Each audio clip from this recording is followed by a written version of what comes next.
Tiap hari kita berangkat kerja dengan satu harapan sederhana. Kerja lancar, pulang pun aman. Tapi di balik itu semua, resiko kecelakaan kerja sebenarnya selalu ada. Entah itu di pabrik, di jalan, di bengkel, di sawah, bahkan di kantor sekalipun.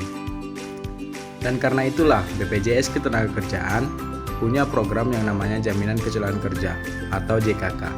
Halo, saya Rehan Gani Algifari Limbong, NIM 2205011114, mahasiswa magang Mitra USU di BPJS Ketenagakerjaan.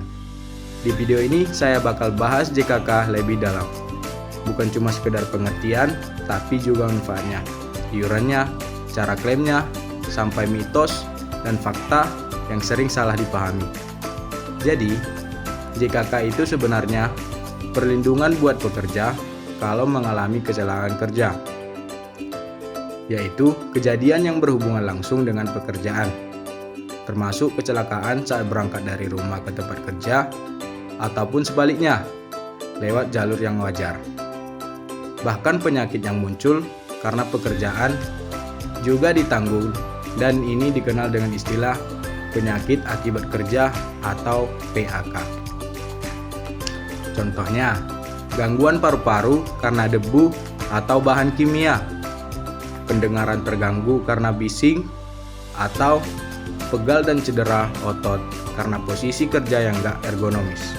Nah, soal manfaat, JKK ini bisa dibilang lengkap banget karena biaya pengobatan ditanggung penuh sesuai kebutuhan medis, mulai dari rawat jalan, rawat inap, operasi, obat-obatan, sampai rehabilitasi dan alat bantu. Ditambah lagi ada santunan kalau sementara gak bisa kerja, santunan cacat tetap, santunan meninggal dunia, biaya pemakaman, bahkan beasiswa buat anak peserta kalau peserta meninggal dunia atau cacat total akibat kecelakaan kerja.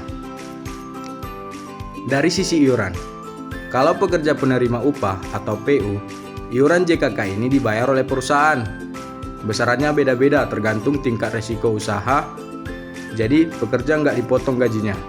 Sementara untuk bukan penerima upah atau BPU seperti pedagang, petani, nelayan, ojek online, dan pekerja mandiri lainnya, iuran dibayar sendiri dengan nominal tertentu. Dan yang penting diingat, iuran ini harus rutin dibayar karena kalau nunggak bisa ngaruh ke proses klaim. Dalam klaim, sebenarnya nggak ribet asal prosedurnya diikuti.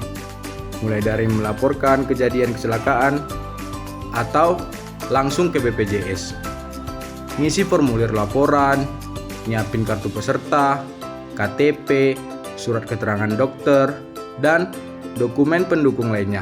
Makin cepat dilaporin, makin bagus juga penanganannya.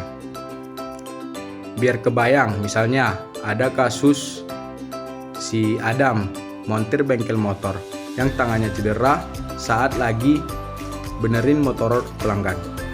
Karena kejadian itu terjadi saat dia kerja dan langsung dilaporkan, seluruh biaya pengobatan Adam ditanggung JKK. Dan kalau sampai ada dampak cacat tetap, dia juga berhak dapat santunan sesuai ketentuan. Sayangnya masih banyak mitos di luar sana, kayak anggapan kalau JKK cuma nanggung operasi atau klaimnya lama dan ribet. Padahal faktanya, JKK menanggung perawatan sampai sembuh dan klaim bisa cepat kalau dokumen lengkap. Jadi intinya, JKK ini bukan cuma formalitas, tapi perlindungan nyata biar pekerja dan keluarganya gak jatuh secara ekonomi saat resiko kerja datang tiba-tiba. Demikian di video ini, saya Rehan Gani Algifari Limbong, mahasiswa magang Mitra USU di BPJS Ketenagakerjaan. Semoga penjelasan ini bisa nambah pemahaman kita semua. Terima kasih. Assalamualaikum warahmatullahi wabarakatuh.